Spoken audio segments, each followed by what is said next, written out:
Okay. All right. Good afternoon, everybody. Thank you for being here today. I'm really glad to introduce Mansoor Hanif today. Mansoor is an executive director at Database. He leads the cognitive city design for Database. And previously, he held various positions at NEOM in Kingdom of Saudi Arabia. He worked at in different positions, including executive director for digital and cognitive solutions and head of infrastructure policy and regulations, interim sector head for technical and digital, and various other positions. Prior to NEOM, Mansoor was the CTO, the Chief Technology Officer at Ofcom, the UK telecom and media regulator, overseeing the security resilience of the nation's networks. Previously, he was director of the Converged Networks Research Lab at British Telecom and held several roles at the EE, the largest UK mobile operator. He also worked across Europe at Orange, Vodafone, overseeing the implementation of new technologies. As an industry leader with nearly 30 years of technology experience, Mansoor has been actively engaged across the profession and held positions as patron of the Institute of Telecommunications Professionals, ITP, on the steering board of the UK 5G Innovation Network, and at the advisory board of the UK Satellite Applications Catapult. He currently serves on the advisory board of the University College London in the Electrical and Electronic Engineering Department, and also at King Fahd University Engineering Department. So without further ado, the floor is yours. Thank you, Mutaz. Can you hear me okay? Good, thank you. Apologies for me sitting down. I have a little bit of problem with my legs, but hopefully you can go. And I'm not going to read this because you just did a great job of the very long story that makes me feel very tired. If I really did all those things, I'm not quite sure. I don't remember. But first question I think I would add to what Mutaz said is, what am I doing now? Because I left NEOM in May of this year. And so effectively, I've taken a choice to follow my dreams, to focus on the future of living with a very big focus on technology. And I'm doing that now in many different ways. Not working? Oh, okay, yeah. Oh. Is that better? I think online is probably better. So excellent. Should I repeat? No. So basically, I was saying, what am I doing now? And effectively, I've taken a choice of trying to support the vision that I have for the future in many different ways. And I'm doing that through investments, small investments, an angel, as they call angel, mini angel, advisory, advice, helping students, doing talks, doing lectures, and it's great to have that flexibility to come to places like this and meet very interesting people doing fantastic research like you guys. So I'm doing all of that at the moment. Currently based between Spain and Dubai. I'll be going to Dubai after this. So you see, I live quite a complicated life, but I'm enjoying it. I put down here two links. One is to my LinkedIn profile, and the other one is to my YouTube channel. It's not as if there's a whole lot of content on the YouTube channel because I haven't really curated it, but I plan to do it next year. And the reason why I put these two links there is that today I'm going to have 45 minutes to talk about things that I've been dreaming about, trying to implement for 10, 15 years. A lot of the material and a lot of the stuff that you see here are there. And you can, if you're interested in anything you see there, you'll probably find more information about this on my previous posts or from the videos. So that's why you'll find more information there. I put here at the top, the companies that I'm currently working with. There's a portfolio of companies, and here are some of them, and I'll talk about some of them today because we don't have time to talk about them all. But basically, these companies are all linked into the way I see, you could say, an architecture stack or a technology stack or an urban living stack for the future. And they're companies that are working towards the same goal, and that's why I've chosen them to put investments or to give advisory. Database, you'll hear about them today. they are focused on augmented reality. Between, again, they're going to be in the presentation. They're more focused on augmented or enhanced audio and audio plus AI. And the kind of issues we've been having here with audio, everybody in the world has them. So there's a lot to be done there.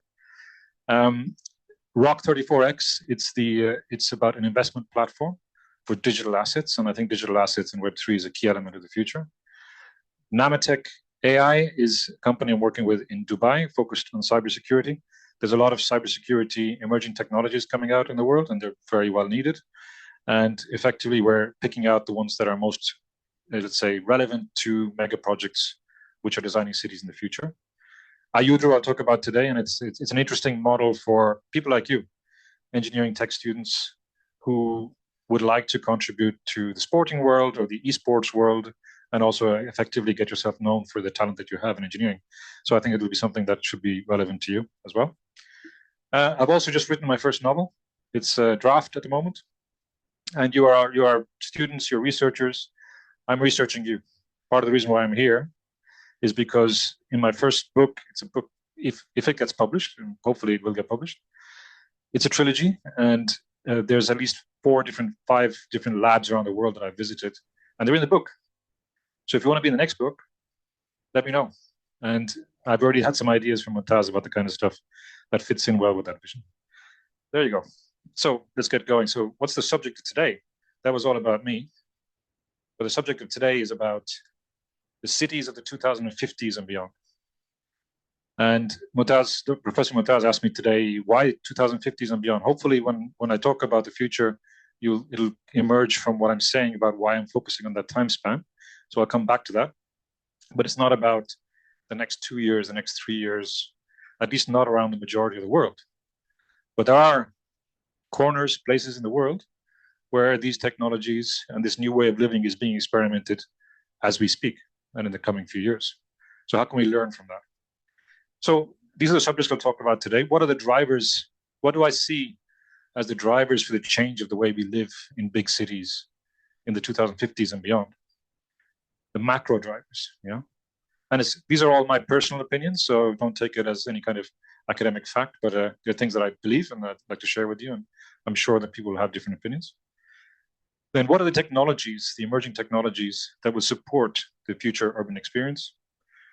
Mixed reality is a big passion of mine, and I'd like to share a vision of what it will feel like. What will it feel like to be a citizen experiencing these mixed realities in the cities of tomorrow, which I find exciting. I hope you do too.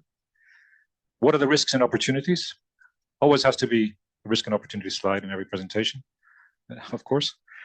And then what I call the early trade winds to the destination. What is the direction of travel towards this future? Where are the early boats leaving? And how can you actually get involved now, even if you're not working on a given project, even if you're working here, wherever you may be? So some ideas and some thoughts about that, okay? And I think we've got about 15, 20 minutes for questions at the end. So first of all, if you look ahead to the future, what are the macro drivers of change? And drivers of change are all around us every single day, and they're accelerating, as I'm sure you feel. But first of all, demographics is a massive change. And the forecasts change every month. But the current latest information that's accepted is that we're going to reach a world peak of population around 2085, much earlier than planned. Right now, we've been in this phase of rapid growth. But if you think about from the 2050s onwards, that peak is already arriving in certain countries. It's already got there. It's going to be more acute in others. In each country is going to be to varying degrees. Countries like China are likely to have their population halved by 2100. Halved. That's a massive change. Some of them are 10 to 15%. Europe is going to go down quite a lot. Interestingly, I was surprised to see the US is not going to decrease. It's going to stay stable and according to the forecast. So first of all, we are going to reach a peak of population and then we're going to start to decrease. That is a massive change and it has implications across the board. Not only that, we're obviously getting older. All of us are getting older. And apart from the fact that the average lifespan is increasing, we also, though, some people may see that as a negative, or some people might see it as a positive of having to have an increased cost for healthcare, which is really important. But beyond that, there is a potential that we can live healthier lives. There's what we call a health span of life, which is potentially going to increase. What that means is that you're going to have an aging population who still actually wants to stay active and still wants to contribute to society and are in reasonably good health. So that's something that we need to look at both as a threat and an opportunity in terms of cost, but as a threat, but also an opportunity in terms of having a population that are still very much active into the future.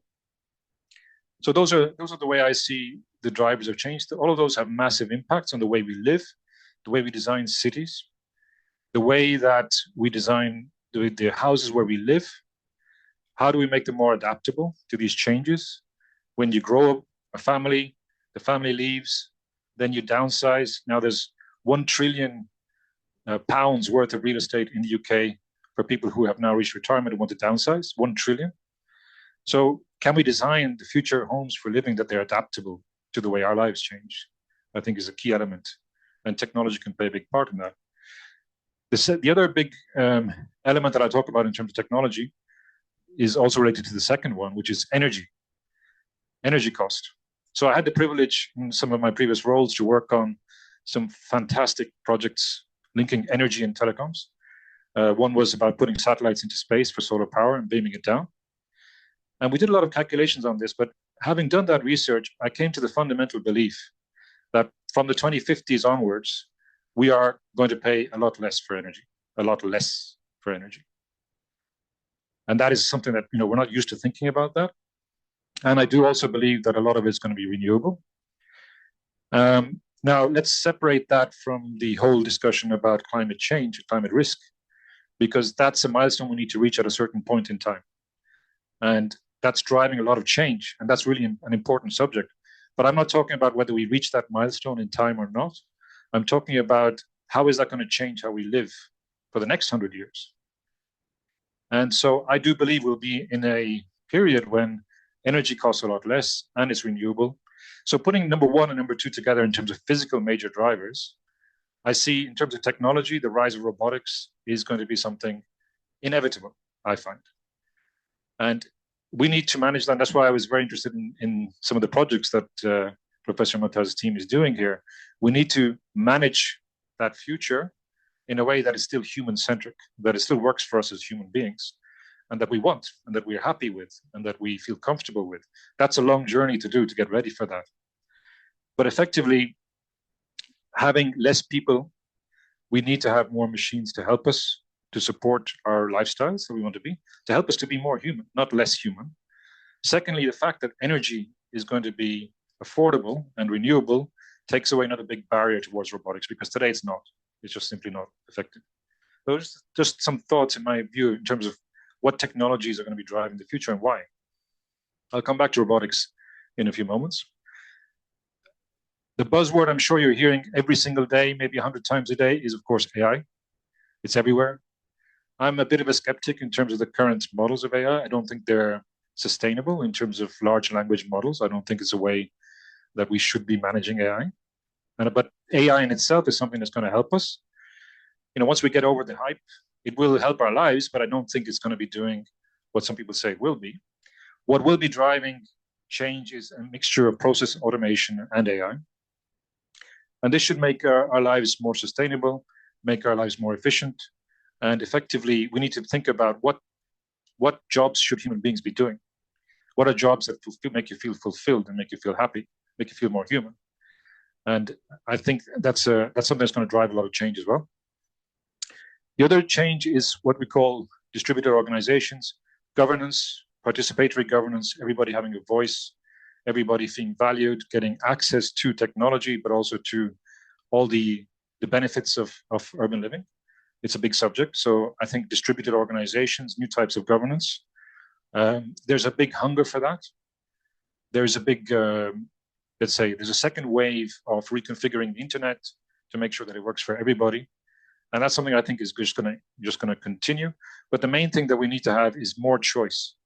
From my perspective, working in tech for the last 30 years, I really get frustrated when seeing startups or young, people who are ambitious and have a great idea, and the investors just say, "Well, no, Google's going to do that, Facebook is going to do that, Meta's going to do that, Cisco's going to do it, HP." So it's disappointing. Was that the way it was supposed to be? Was it really supposed to be that you just kind of have a great idea and go out and make money for it, and make a life and create things? So I think there is, and I'm not the enemy of big tech, but I do think the model needs to be reworked to make sure that it works for everybody. And there's ways of doing that that are quite exciting now. And then human machine and human city interfaces. Here I'm talking about the mixed reality interfaces that we're talking about, a mix of software and hardware. So there's a lot in there. It's just my opinion, but this is what drives my thinking in terms of what technologies I think are needed. So what are these technologies? I'm not going to go through all of them today. I'm just going to focus on 2 or 3, but I mentioned robotics. So for the last 5 to 6 years, I've been working very heavily on enabling that new future where human beings and robots and machines and cyborgs can cohabit and work together. But it serves our purpose as human beings. It makes us more human, doesn't take anything away. And the areas that I think that have most potential are there's general purpose robots. So robots that can effectively do a multitude of tasks. 4 years ago, when we started working on this in NEOM, there was very little out there. It seemed like a dream, very far away. Now it's another subject that's very much in fashion. There's at least 10 to 15 companies that are developing commercial prototypes much faster than seen before. Social robots are very important. These are robots that we feel comfortable interacting with on a daily basis and that we don't fear them. You mentioned it today in one of your projects, Professor Motaz. They empower humans. Humans feel empowered and feel comfortable. We used to call them empathic robots, but it's the same concept. And then avatars. My personal favorite is the humanoid avatar. We've done a lot of experimentation. There are really good robotic humanoid avatars today. You can borrow a body and you can interact with people. I've done it many times into my office in NEOM. It's a lot of fun. It's still very clunky in terms of technology. The video is not fantastic. The audio is not fantastic, but all the building blocks are there to have incredible experiences in the future and be able to, live lives we could only dream of in the past. So those are areas that I'll come back to that in a minute. Mixed realities. I'm a big fan of augmented reality and mixed reality. I'm not a believer of VR at all. Never have been. I just don't fundamentally believe that any technology, and this is a real key thing from my perspective, is that technology should bring people together. It has to bring people together. I worked all my life in technology, and I really hate it when I see technology that separates people or causes barriers. And having yourself strapped into one of these headsets where you don't see anybody else and you can't interact with anybody else is not the way forward, in my view. Mixed reality is okay, where you can switch between VR and AR. That gives you at least some control and you can see what's going around you. But I've always been a big fan of AR, augmented reality, where we can see the real world and enhance what we see and include information. Then we have audio. You'll hear about that today. You can't really have, when we design the future cities, if you design the future cities thinking of people wearing these glasses that are augmented reality glasses, people say, oh, but people are never going to wear them. How many of you today are wearing glasses already, right now? Maybe 40%, 30%. And the rest have got sunglasses. I've got my reading glasses. So we're all used to wearing glasses already. So I'll come back to that. But I do believe that the future devices will give us capabilities integrated into single devices that will change our lives forever. And so I'm a big fan for that.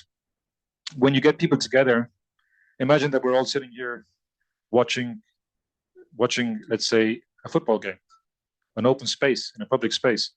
We can allow people to see different things from the same physical screen, and even without a physical screen. But you can actually collect together in groups to make connections, to watch a lecture or to watch a football game or to watch something else. The audio to do that, though, becomes a problem. And that's where you need the intelligent audio technologies to allow people to congregate and still have audio which works in open spaces. That's what I mean about bringing people together. Yeah, it takes a while to get your head around it. Haptics and the way we actually increase how we transmit sensations, is another big topic that integrates with that, and the metaverse. And I'll give you an example of what I mean by that in a while. So I'm not going to go through all of these. It's just to show you that there's a range of technologies that support that vision of the future. Cognitive compute, very simple. Things like neuromorphic computing. We heard today about sparse control systems. This is about sparse computing. Our brains are sparse. Mine is very sparse.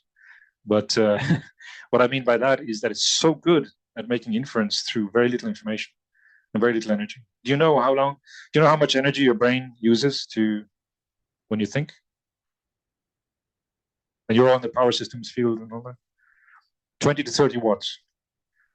And there's 86 billion neurons in here for all of us, give or take a few hundred. And that's trillions of calculations in a millisecond, 20, 30 watts. And an average Google search is about 60 watts. And ChatGPT, 600, 10 times more. Is that effective? So we really need to rethink the architectures. And this is what I mean by low energy AI chip architectures. Having these bigger wafers that can actually use less energy for the same calculations. All of this is emerging now. It's very exciting. Web3 is what I mentioned about distributed organizations and distributed architecture. And effectively, if you create anything on the web, any kind of asset, whatever it may be, it should belong to you, not to the platform. That's what it really is all about. And that allows us to have what we call creator economies and more opportunities for everybody. And then sustainability support systems, I won't go to that in detail today, but this is really about if we believe in this renewable, 100% renewable future for energy, what's missing is the storage. And I just spent some time in your labs to look at all the wonderful ways they're doing that. But if you're designing a new area of a city or a whole city, shouldn't you be designing storage systems fundamentally as part of that for the area? Systematically, shouldn't the government be putting that in as a policy that you should have storage systems in at least a range of blocks to promote that move to renewables? Because that would really help a lot, because it's really hard to get to that last 20% with renewables. Anyway, just some of the technologies.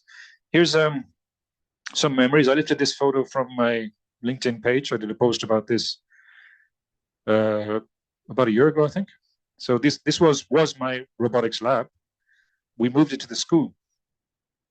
This is what I mean by investing in the future. There's a school in Lyon, and this robotics lab is in the school. And you've got a range of robots here. One of them is you can't see it very well here, but effectively it's an avatar robot, the most humanoid one, which you can log into from anywhere, and you can speak to people through it, you can see people through it, you can actually program it to do a dance, to do a song, whatever you want to do. So it's a prototype of the future. You've got the small heads there that I don't know if you can see them very well. They're the empathic robots that are designed to interact with people and to transmit emotions and to understand emotions and can be reprogrammed. So we use these in the Line exhibition in Riyadh. They had 50,000 interactions with people over 1 year. And we used it to take people's surveys, for example, as a beginning. And they can translate, they can do so many different, it's a company, a Swedish company called Furhat. The avatar robot is a UK company called Engineered Arts. They started off doing this for shows, but they've got the most advanced humanoid avatars I've ever seen now. And the smaller robots there that are hanging, they're a Chinese company. The name slips my mind a little bit, but we had them being trained in our labs. We didn't have a nice secluded lab like you have here. We had a living lab where in their offices, these robots would be going watering the plants. They'd be taking my favorite use case was to take the trash and to sort out which trash goes into which recycling bin, which is the most difficult problem I've ever seen in my life. I've never figured it out, but to do something useful, do that. And they started doing that, but they're still very slow and very clunky. They can go faster, but they're very heavy and very dangerous. So we need to take the time to train them so that they can be safe. But one thing that stood out, one memory I'll share with you, is that we had a lot of people who were real people who were watering the real plants and collecting the real trash. And when they saw these robots, and these are pretty poor people who work really hard, and they saw these robots and they were following the robots everywhere. And I took them aside. I said, look, are you okay? Are you concerned? And they were saying, yeah, so these robots, what are they going to do? And I said, well, a long, long time in the future, you won't have to water the plants and you won't have to collect the trash. And they were like, so what are we going to do? But I said to him, look, we'll make sure, and this is a responsibility that we have to do this right, we'll make sure that you will be maintaining the robots that are doing the water. So you will be retrained and re-equipped for that future to look after the mechanics, to look after the robots, to make sure that they're working right, to monitor them, etc. So that's the challenge we have, is to make sure that we don't lose people on the way. The alternative to that is, I've heard some company, I won't name any names, but some companies I've heard when they acquired very well-known big name companies, the first thing they did was throw out the cleaning stuff. And not only that, and in the US, that's pretty bad because you don't get a lot of time in lieu of your working being terminated. So these people were in the street, but they actually, not only that, they told them, we don't need you anyway because we're going to have robots cleaning the office. So I think this is just a small part of a much bigger problem, and AI is a big part of that. And we've seen 160,000 tech jobs lost this year because of the hesitation that AI is causing. But I think we need to have a societal view of the social impact of our technologies and make sure we manage that. It's a big thing. So it's not just about the technology, it's what the technology can do for you. And I'll come back to that in risks and opportunities. This is just to give you an idea of the kind of robotics that I think, and of course, Japan is leading the world in this because Japan's demographics is descending very, very, very quickly, and they're leaders in this field, as you know, through your work with Honda, for example. Moving on to augmented reality. These are some slides from Database. And effectively today, augmented reality is picking up very, very quickly. And here you just got some examples of the marketing campaigns that are more and more popular now. And effectively, you can now overlay augmented reality over anything. The problem is that there's no legal framework for this. So effectively, you're in a way, you're trespassing on somebody's rights if you are at a large scale projecting an image on their building without their permission. Now, you may say, well, why should we pay them or anything else? But if you think about it, you wouldn't necessarily like to have something projected on your building and seen by, if it's seen by one or two people, you don't really care. If it's seen by 100,000 people on social media, you're not very happy. And when it comes to places of worship and things like that, you do need, if this is going to scale up, you need a rules engine. You need something that can effectively, for the municipality or the city state, make sure that what you're showing it's agreed, it's allowed, it's safe, especially when you're talking about transport and other issues.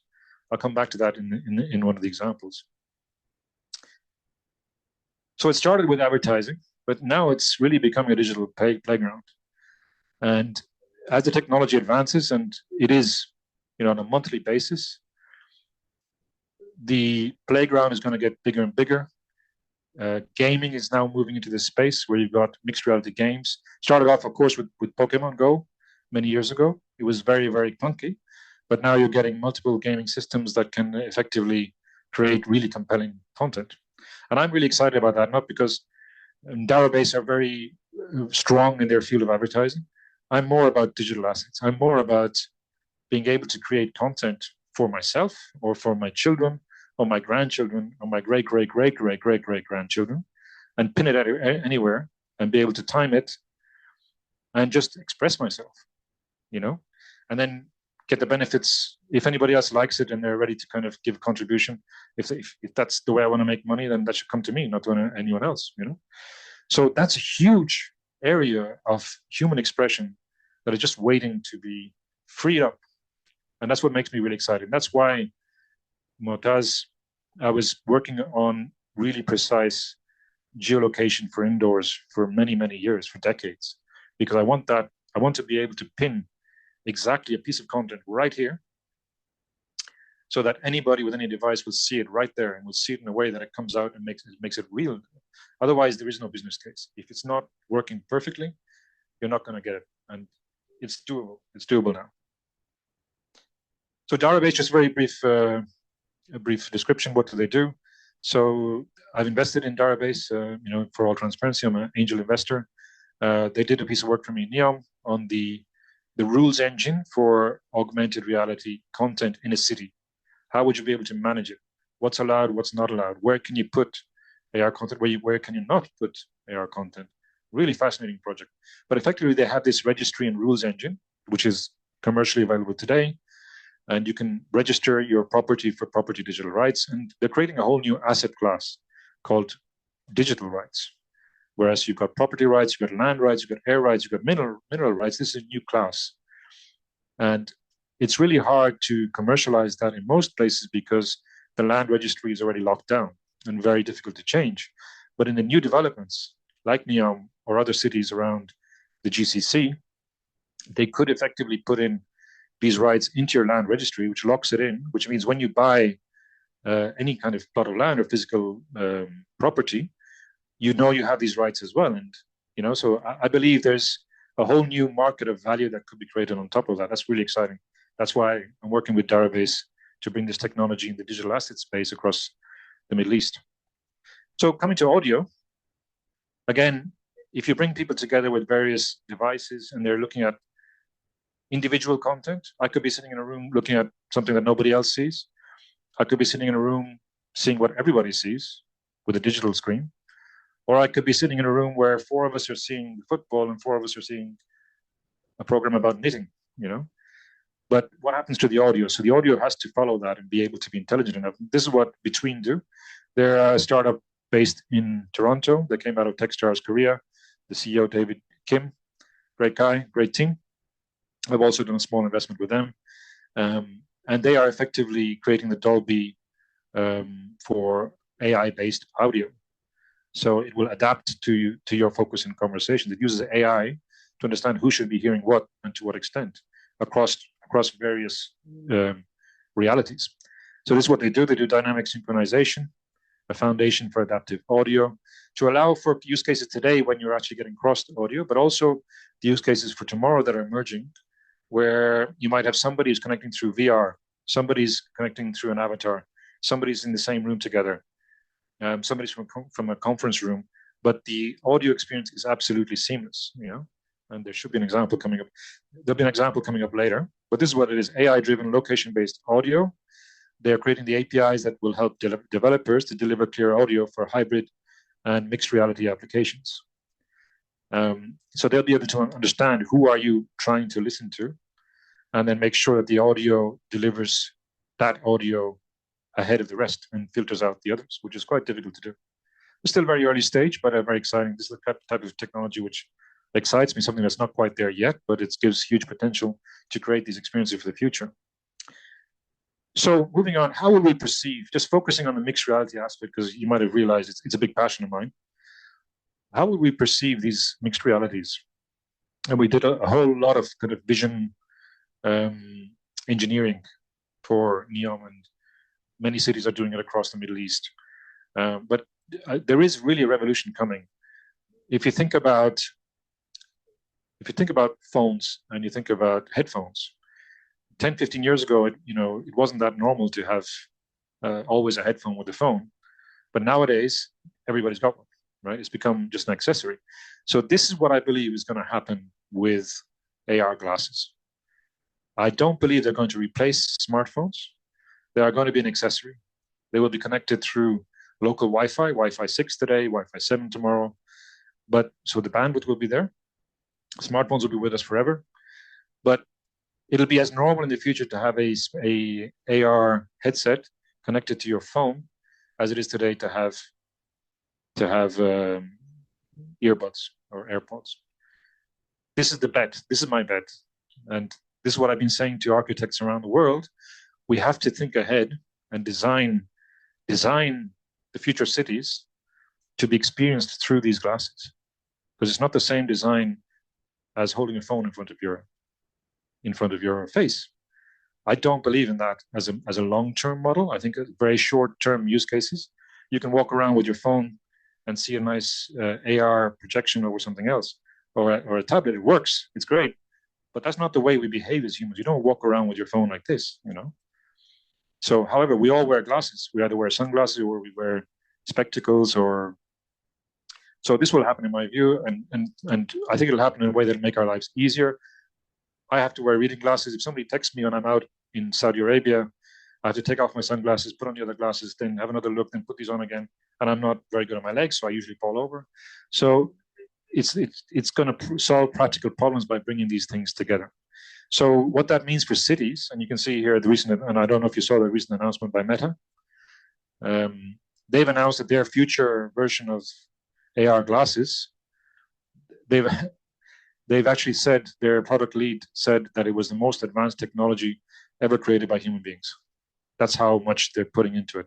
They haven't yet released the commercial one. They say it's still a couple of years away. But that's how excited they are about it. And I share that excitement because I do believe making a really compelling experience is going to be that type of change.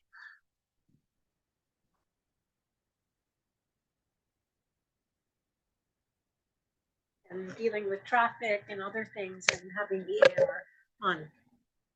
Exactly. So this is exactly, so if you're talking about a case where you are in a physical city and you're wearing these glasses and you are walking across the streets.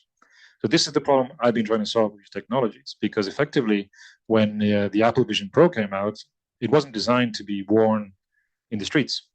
And there was a lot of cases of people actually enjoying it so much they're wearing it in the streets. It can be quite dangerous, you know. So it's the exact use case that I asked Darabase to do for me in the future city to model it, whereby if you want to, in NEOM, let's say NEOM or any future, you know, cognitive city, if you're walking down the street and you're singing a song, what's your favorite song? Don't be shy. Highway to Hell. No? Mine right at the minute. So this is the use case I put. Let's say Here Comes the Sun by the Beatles. Okay, Here Comes the Sun. So in the future, you should be able to sing a song that goes into your NLP AI engine, which is there today, goes into your AR glasses, and then once you've got the spatial anchor system, it'll pin it in your reality. So you'll be seeing the sun coming to you. Yeah? But what if you're singing Nelly the Elephant? An elephant is a big animal. Yeah. You're walking along the street, suddenly this big elephant comes, and you walk into a truck, right? That's not safe, is it? So the rules engine that we were putting in, that can be done, it can be built on the Darabase technology or another, in real time, will take the feed from the AR, and then it will allocate it. If it's being allocated in a space which is not safe, it'll move it to a place that is safe. So as you're walking down the street, Nelly the elephant, the rules engine will tell in real time, the content engine, that the elephant can't be here, it can only be there. This is going to take a lot of testing and trialing, a few years maybe, but I'm talking about decades of development. This is the future, and it's going to be so exciting. And I'll read to you a social post that I put here just to show you what it means, you know, and how it can be done. The beauty of it all is it's all there. All the tech is there. It just takes a bit of courage, a bit of creativity, a bit of imagination. And what I would like, what I think we need now is those spaces where we can bring everybody together to experiment with these new ways of doing things. And then that can happen in 5-6 years' time and have it ready when you've designed a whole environment, a whole city with a spatial anchor engine and with a rules engine. Yeah. For the rest of us, you could start with a few areas in a city or municipal buildings, etc., much smaller scale. That's what I call it, the transition to the future. So here it is, actually. Let me read this. I'll read it to you. It's a bit of text. This is the way I see. This is my vision. This is something I've dreamed about, and it's been, you know, fun working on it. So this is from a social post I did about 1 year or 2 years ago. So here we are. I picture the rainbows in the blue sky above the city. Blue sky, obviously, symbol of blue sky thinking. They change their shapes, flapping as they follow the birds across the landscapes. So I'm imagining rainbows that are like birds and are just flapping across the landscape. Yeah, I can see that with my glasses. I can see them there. I can see them as they move. And many moons. Why have only one moon? Why don't we have multiple moons? We could have personal moons. This came to me because people were talking about that in NEOM, they're going to do this artificial moon. And I thought, why would we ever do that when you can have your own personal moon? I could have my moon, you could have your moon. We could all see each other's moons if we wanted it to. We could color the moons, we could have them made of cheese, whatever you want. The technology is there to do that now. What you don't have is that common spatial engine across a city where if you say to me, Afroz, I'm showing you my moon, and on the system then I can see your moon, and it's showing to me the same size and space as you want it to be. Those are just the things that we need to bring together through a common spatial anchor engine. Yeah. So Unseen wonders will be loaded from our collective imaginations to populate the sky like fireworks from our generative AI mixed reality boosters. This is what I've been talking about. Their generative AI is a support for our imaginations. That's what it does. It's there to support our imaginations. It's not a decision-making tool. You wouldn't want it to make decisions for you. That's more than you need really precise calculations from an AI engine to do that. That's the traditional deep learning networks, etc. However, generative AI doesn't need to be 70% is good enough because just giving you an idea and then you build on that. But you can use it to stimulate your creativity and still be human. It's not going to do all the creativity for you. So here we are. I stroll along the boulevard wearing my AR glasses connected to my 5G phone. This takes me through the doors of perception, obviously a nod to Jim Morrison there, the doors of perception. At the time, they were using substances for those doors of perception. Now we've got technology. We just use the AR, we just walk through. And I call this physical breakout, with a nod to break on through. You're exploring each multiverse of the city. So each multiverse of the city, what does that mean? So the way I see metaverse, which is a unique simulation of a real environment. So it could be in any different style of a platform. It could be in a Roblox style. It could be on, a Meta style. It could be on, any type of gaming platform. There needs to be one link to one physical reality and multiple metaverses. So the way I would see this in the future is that you're walking down, if you're on Netflix or any other kind of content channel, you can flick the channels based on your subscription. So for me, you would have a single feed of the real world, the real data coming from the sensors, where you are, who you are, etc., connected through a hub to as many platforms sign up to the terms and conditions of the city or the region or the country, which would mean that effectively it's safe, it's connected. And then you could actually just be walking along the street and just flicking through. You want to be a stick insect, you're a stick insect. You want to be a dragon, you're a dragon. You want to be a warrior, you're a warrior. Just depending on your subscriptions, you're just flicking, pum, pum, pum. That's the way I see multiverse, which is multiple metaverses, one reality, multiple digital realities. It takes a bit of time to think about, but just think about that, switching channels. The actual physical you is the same thing, the feed. You get the picture. Yeah. So systematically, one by one, taking my time, I linger and savor the mutations, adding a haptic kick on occasion. So the haptic's obviously coming in, where here I'm wearing a haptic vest. And if I want the AI engine to give me a kick or to give me a boost or whatever, it can do that. And this is my favorite song, The Whole of the Moon, unicorns and cannonballs, palaces and tears, trumpets, towers and tenements, wide oceans full of tears. It's a hymn to human imagination and human creativity. It's driven me all my life. And this is what I want to see. When I'm singing this, these visions are coming up in front of me. This is the maximum expression of human imagination and creativity. And I think we should all aspire to that, if we want to live in this world of technology in the future. So anyway, I know just this last bit, in the early years here, I'm talking about maybe the 2030s, it'll be like talking to your imagination. You're talking to your imagination saying, pull this up, pull that up, maybe try this, try that. In later years, you won't even talk. With the human brain interface, which hopefully doesn't have to be a chip, it can actually read your fMRI scans and populate at that. You won't even be talking. It'll just be a direct link to your imagination, straight through. We'll need to tune it a little bit, but hey, I think the technology, again, is developing in that direction. The main thing is that this piece, I won't be lonely. I won't be isolated. Many people will cross my path and share comments about what I create. Some people may not like it. So that's a bit crap. Or I like your dragon there, whatever, But it's about humanity as well. We're communities, we need to share, and we thrive on that, So we can co-create and thrive off each other's imaginations. That's the kind of community that technologies should be creating and allowing, not separating,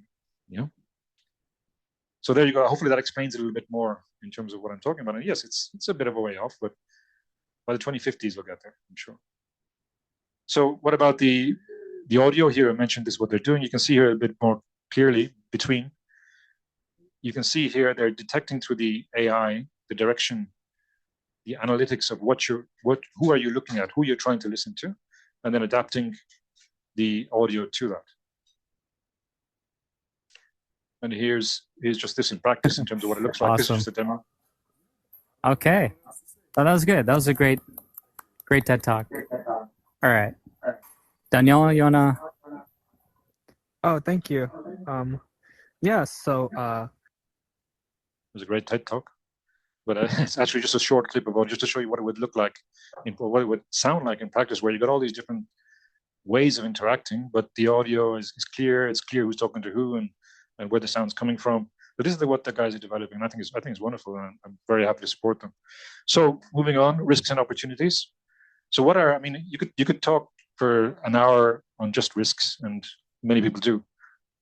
I have my own views on pretty much everything, which is just my personal views. The biggest risk we face as humanity is a lack of imagination and lack of creativity.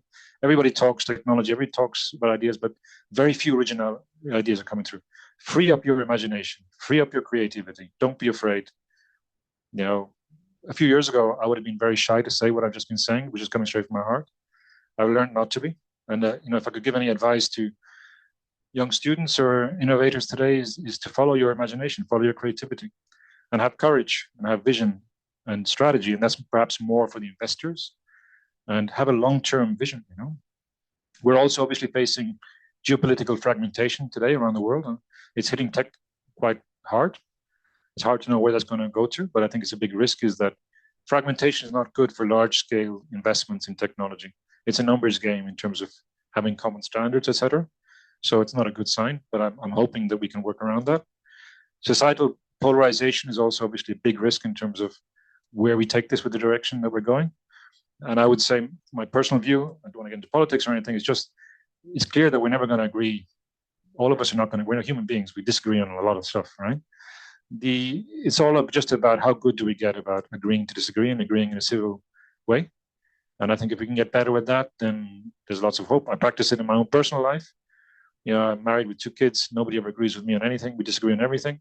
We still love each other and we get on with it. Not always easy, but it can be done. So start small. So I'm hopeful. But those are risks. If we don't deal with them, then, this whole thing could go in different directions. On the opportunities, so I like this. This came up a few days ago about a concept, an outcome stack. As engineers, we talk about stacks all the time, stack this, stack that. And we were talking about 6G and what should it be about? And I said, well, actually, what we should do is think about 6G. What do we want 6G to do for society? And we should think of it as a social outcome stack. What do we want it to deliver to us? Whether it's sustainability, whether it's more opportunity, whether it's economic growth. Start with that and then design the technology around it rather than just trying to make it a faster gadget, Interdisciplinary, cross-city and intercity collaboration, you're doing that really well already. I think we could increase that. So I think there's a number of initiatives that you find on my LinkedIn posts, etc., where I'm trying to encourage cities to work together to trial out some of these new technologies and also learn from the big giga projects in the Middle East that are going in a big way. And I think it's a win-win for everybody. So that's what I mean by learning from giga projects. So even though you're not designing a whole new city here in Washington, for example, there will be small developments around the place that you could learn from what they're putting out as a template there, the mistakes they'll make, the trials they make, and actually do it in a smaller way here. Then implement the digital advantage, economic and sustainable. This is just such a key, simple thing. Why should it be that a physical screen like this one should be cheaper than a digital screen? I just don't get it. But everybody today, just, when you talk to a developer, they'll say, oh, this is going to cost so much, it's digital. And it's only because of the spaghetti software stacks that we have all over the place. So if we do an architectural model for a city based on a city operating system, it doesn't need to be just one, but an overall architectural model that removes the spaghetti, and anybody that wants to come up with something new is just incremental on the top.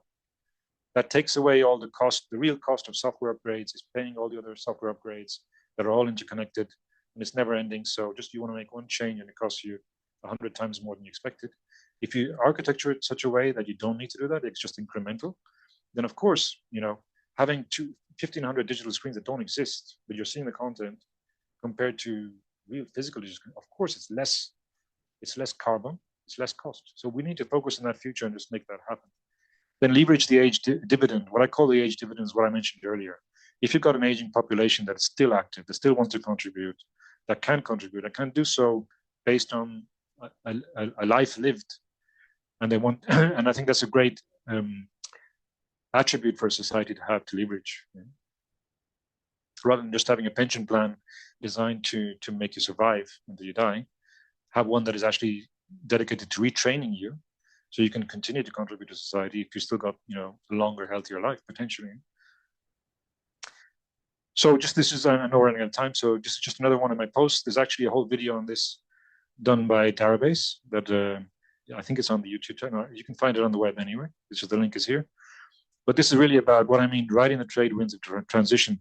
While NEOM and other giga projects in the Middle East have unprecedented scale and ambition, and it's great that they're leading, and it's great that they're the flagships for this, it doesn't mean that every city can't benefit in some way.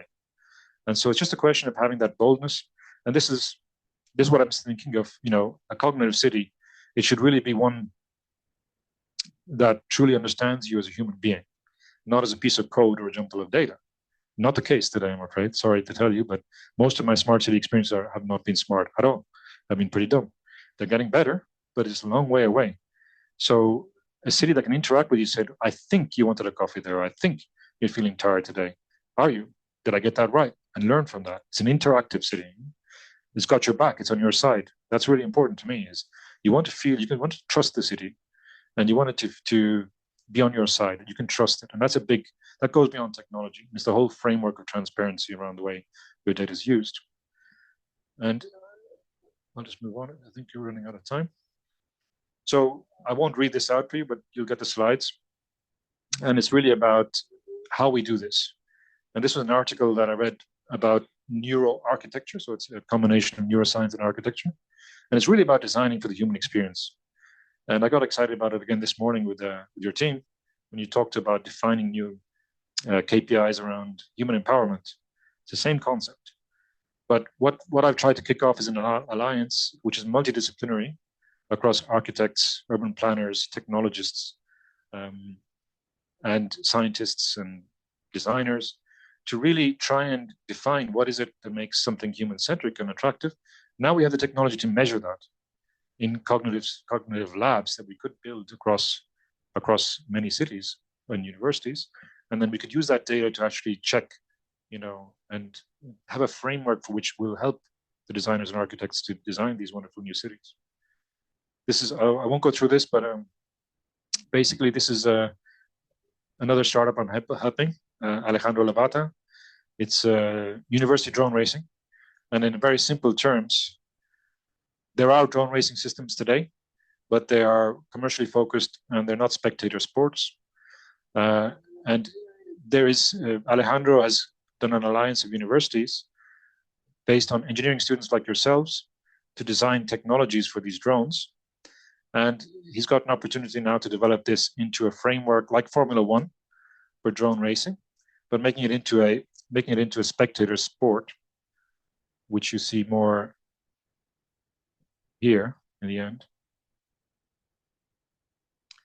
What's interesting is that in the US, you have this whole university sports system, which is incredibly lucrative and good for everybody. But what about you guys, the techies? What about you engineers? As sport moves into the digital age and the engineering age, shouldn't you be part of that system whereby you can make engineering into a spectator sport and contribute your innovations and actually have people come into a physical stadium, like in this case, what's being planned in 2025, or virtually, but the technologies and the innovations that you're doing, a bit like the X Prize, flows into industry, and it provides people with talent like yourselves to showcase what you have. The examples that I started off speaking to Alejandro about was developing hydrogen-based drones, green hydrogen-based drones to make them more sustainable. So you could have competitions which are based on racing hydrogen-based drones. You could have endurance contests like a rally, where you would have charging stations around a region, like in the desert, like NEOM, whereby you're challenging these races to actually improve the technology, to actually improve the engineering, to improve life. Because can you imagine if you had a network of drone charging stations across Saudi Arabia, which is a huge country, very sparsely populated, how much quality of life you could achieve in the improvements by simply being able to reach such great distances. So anyway, happy to take any questions on this if you want, but I just wanted to show that. That's it from me. Sorry for going on a bit longer than planned, but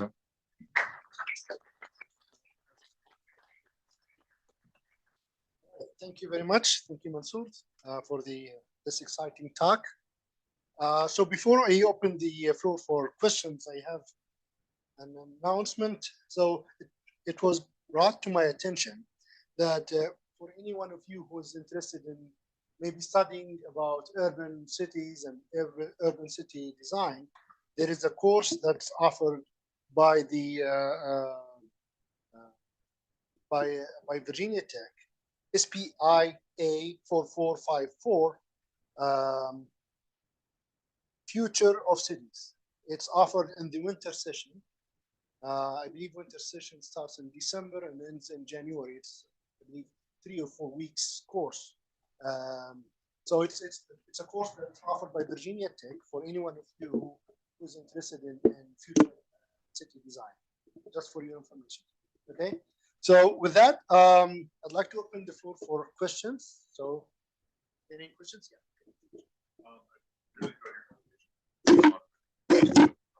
I had a couple questions. I guess if you're putting art or media on all kinds of architecture, what's stopping businesses from kind of flooding your view if you're walking around the city with artificial ads all the time?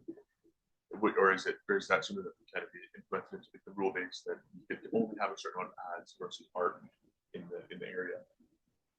Well, today nothing stopping the platforms to do so, and they can do that if you're a Snapchat user or one of the other platforms, but it's not becoming an industrialized revenue generator because the advertisers don't like uncertainty, and so when you know that at any stage you can have a lawsuit or you can be asked to take it down, it's not going to create the market that's there. So what's needed is first of all, the legal certainty and the legal framework so that advertisers will feel comfortable that this is something they can invest in, and then it's going to really scale up. So that's really what's stopping there. The other point of your question, I think, was effectively the other side of the coin is none of us would like to be assaulted by advertising wherever we go. So that's why choice is really important. And I see the way we should be configuring this in systems is 3 types of content: personal, public, and mixed, where you can, depending on what you subscribe to, you will be seeing what you want to see. Partially that, but the other thing is the rules engine. That's really important. On a citywide level, for example, imagine you've got a house of worship, whatever religion, and you are the person who's running or managing that house of worship. You wouldn't want anybody coming along and showing any type of imagery that might offend your people who are going to worship there. So this is valid for all religions. So I'm not saying, it's just an example. So in that case, the municipality can effectively put the rules. It probably wouldn't at this stage. I don't know how you would stop it for a small scale, but if you have a large scale of views, this would show up on the system, and they would be able to actually knock it off the system of the platform. So it would protect people's rights. Now, in terms of property, outdoor advertising is quite big, but the fact that you have the capability in the location you're buying to show whatever you want in terms of content can add a lot of value to your property up front, even before you build the property. So it's quite a big business. Now, the only thing is that you also may, depending on who you are, for example, if you have the PwC office and somebody wants to put McKinsey advertising on top of it, they might say, well, no, we want to have the rights to. So the rules engine does that. It does that now. It does all of that. What we don't have is the municipal level rules and guidelines to plug that into the municipality, which is what we hope to trial in the Middle East. Does that make sense? Yeah. And I had, I guess, one more question. Do you think that moving straight into AR glasses, where kind of something's projected onto the real world, do you think that'll be a lot for a lot of people that are just kind of trying to get into it? Do you think there should be like some sort of stepping stone, like for example, the Even Realities G1, that's kind of just like a base level, that's like a text interface that would help people get used to having something in their view that's not actually real. Jump straight into having these things predicted. No, I actually think that's happening already. It's been happening for years, and it started, off with Google Glass a long time ago, which didn't work out so well, but it's coming back. So I think that those gradual steps are happening, and I think what's missing, the way I saw AR moving is it's happening in these incremental steps everywhere, and it's coming from two directions. It's coming from the VR space, moving in towards the mixed reality space, which is more the meta side of things. And what they are doing is they're actually recreating, and also this is what Apple Vision does. They've got cameras that recreate the physical world in a really, really realistic way, but using a lot of energy, a lot of power because they're cameras, right? Then you've got the smart glasses type of phenomenon, which is more the overlays. They're moving from the smart glasses into the mixed reality, where they're coming in from the other side, which was just an overlay, and it's becoming more immersive. Yeah, those probably will use less energy, I think. So it's somewhere in that meeting point, which is the sweet spot. But this has been happening for some time now. From my perspective, and I used to talk about this a lot internally.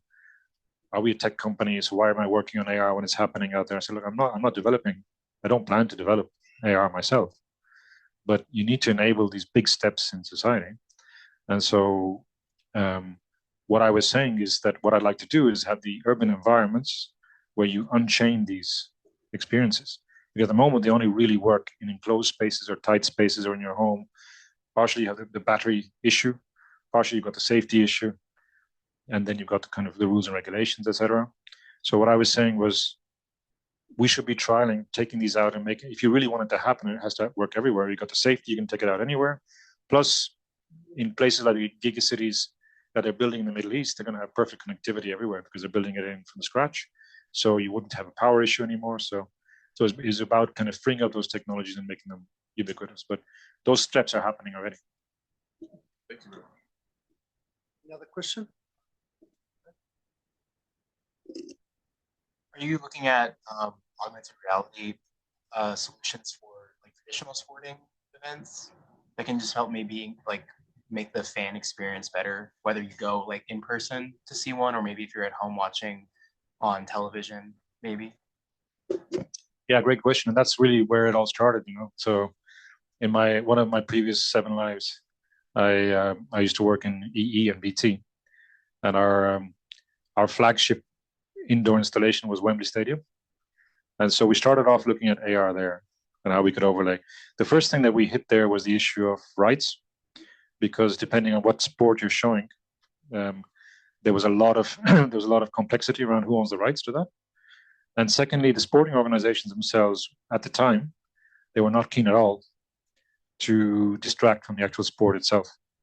So there wasn't a big push from some of those organizations. This was like 10 years ago now.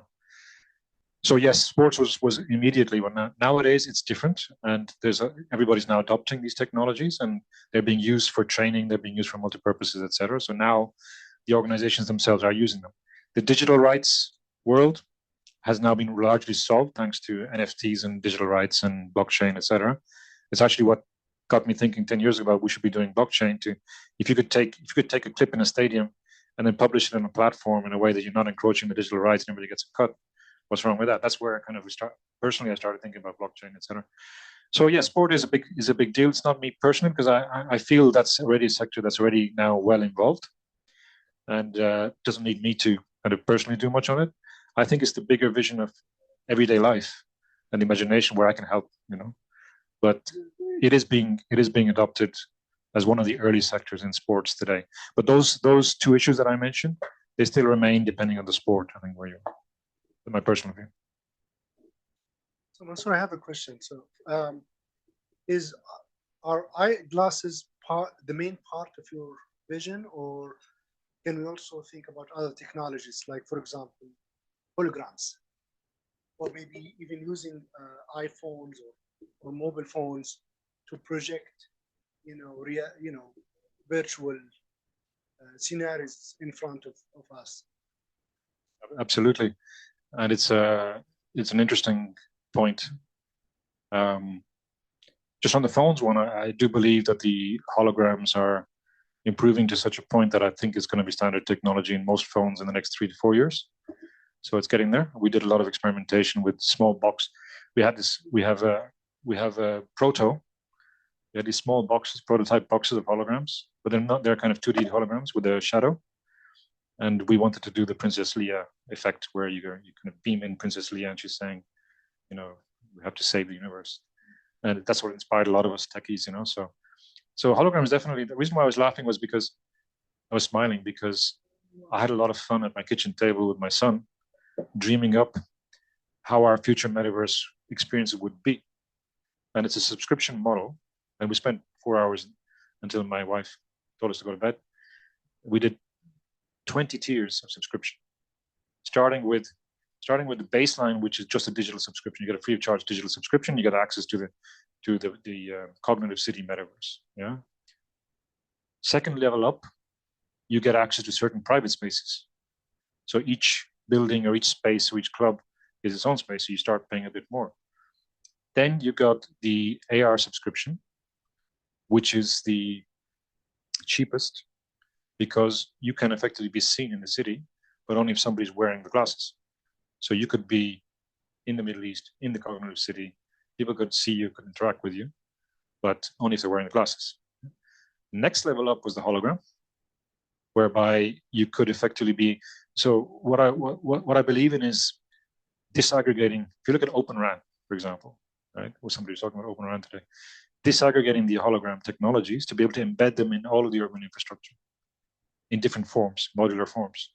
Today, you can do it in fountains. You can do it in certain places. You could do it at coffee shops, for example, at Starbucks. You could have a little.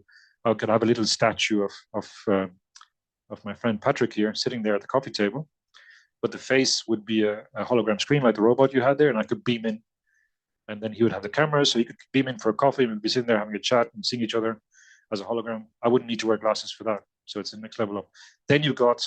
But what happens when you want to actually pick up a bottle? If you want to take your dog for a walk or to throw the trash, that's where you need the robotic body. So the next level up was to have one robotic body. That's subscription level number 4. Then you could have a personalized robotic body where you could actually design the head to be your head. And this takes 4 months today to do it. You can do it. It takes 4 months. You need to be photographed. The technology is moving to the point that it's just one photo. In a while, it's going to be one photo. And I think you can mass produce, robots to be personalized. The next level up, and I can keep going, but the next level up would be having multiple avatars at the same time. So you can do teletransportation. So I could transport between one body here and one body at the airport, and then one body at the office, and just kind of pump, and feel like I'm moving. The next level up would be to do that in parallel with 3 bodies at the same time. This is what I was telling you this morning, where you have a dashboard where you see all your avatars, and you have them running on your personalized AI software. But you can just see the dashboard, you can just flip between one and the other and control it. Then you get into the kind of crazy, the Gucci versions and the animal version, 20 levels of subscription. Yes, so the answer is yes. There's a space for all technologies in those subscriptions. And I think some of them will never happen, but there's enough hunger in certain areas in the Middle East to experiment with these new areas, and that I think some of them will happen. And if we can get to the point where we can take, there's these new modular hologram pieces, because the biggest issue with holograms is having them in open space, working well, and large scale. But now the modular patch ones, you can actually build modular versions to bigger sizes. So I'm very, very hopeful that we'll see a lot more of that.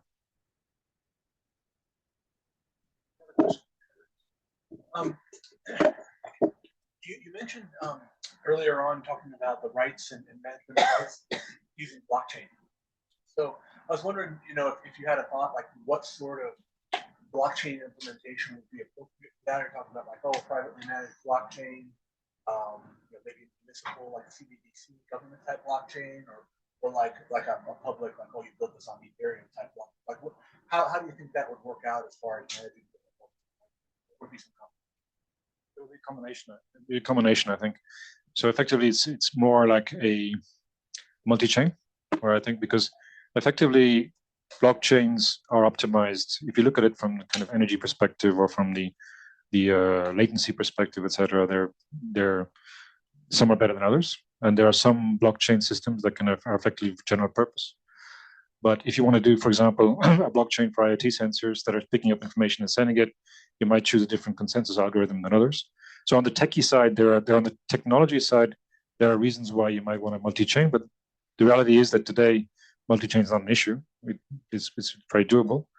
However, I mean, my personal view was, if you're looking at a large kind of conglomerate or city kind of area, I would try and have a common blockchain system that would handle most cases, and then just kind of put a linked chain where it's really necessary and the benefit outweighs the advantage of having a single structure. But that's more on the technology side. But I think in terms of digital rights management, the issue today is that what I'd really like to see is a system of IP rights for your digital creations, which then is effectively tied to a register on a blockchain, and which would mean that effectively, if I create something on a platform, if I create, let's say, a design of, I don't know, furniture for one digital platform, that belongs to me, and I can easily move across platforms and commercialize that content across them all, which means having the ownership linked to IP rights linked to, which is underpinned by a blockchain system that gives you the legal framework, which is independent of the platforms. And that's where I think that we should be going, so that you can move between one platform and another and take your content with you. Yeah. All right. Any other question? Right. Thank you very much. Thank you.